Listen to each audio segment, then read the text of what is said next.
নমস্কার বন্ধুরা, আজ আমরা কথা বলবো এমন এক স্থানের সম্পর্কে যা শুধু ভক্তি ও প্রেমের কেন্দ্র নয়, বরং তার রহস্য এবং অলৌকিক ঘটনাগুলোর জন্যও বিখ্যাত।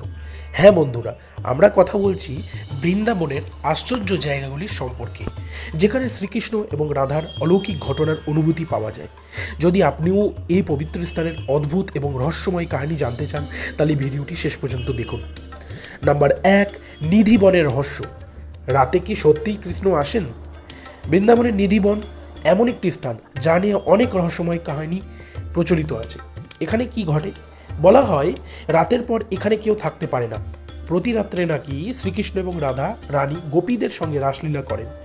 কেউ যদি ভুল করেও এখানে রাত কাটায়, সে হয় পাগল হয়ে যায়, না হয় মারা যায়। মন্দিরের ভিতরে রাখা প্রসাদ সকালবেলায় ছড়িয়ে ছিটিয়ে পাওয়া যায়, যেন কেউ সত্যি এসে ভোগ গ্রহণ করে গেছেন।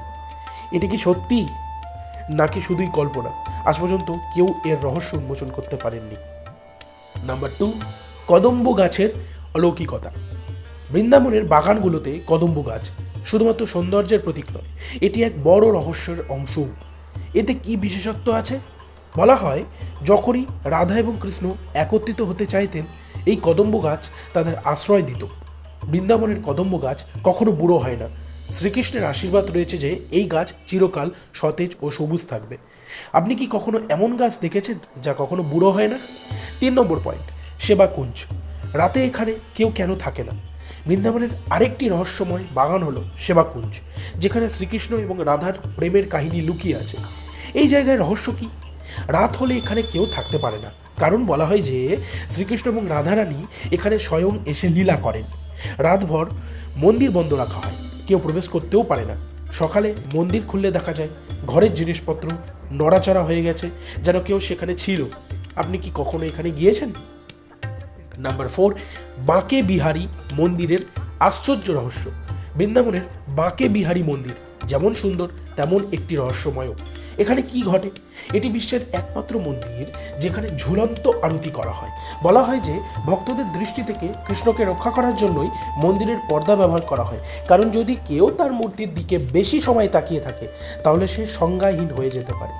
এই মন্দিরে বিশ্বাস করা হয় যে কৃষ্ণের মূর্তি স্বয়ং জীবন্ত এবং ভক্তদের সাথে কথা বলেন। আপনি কি কখনো এই অলৌকিকতা অনুভব করেছেন? 5 নম্বর পয়েন্ট, যমুনা নদীর আশ্চর্য জল।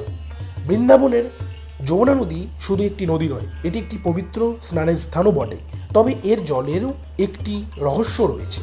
এর মধ্যে কি লুকিয়ে আছে? বলা হয় যমুনার জল শ্রীকৃষ্ণের আশীর্বাদে পবিত্র, যা কখনো নষ্ট হয় না।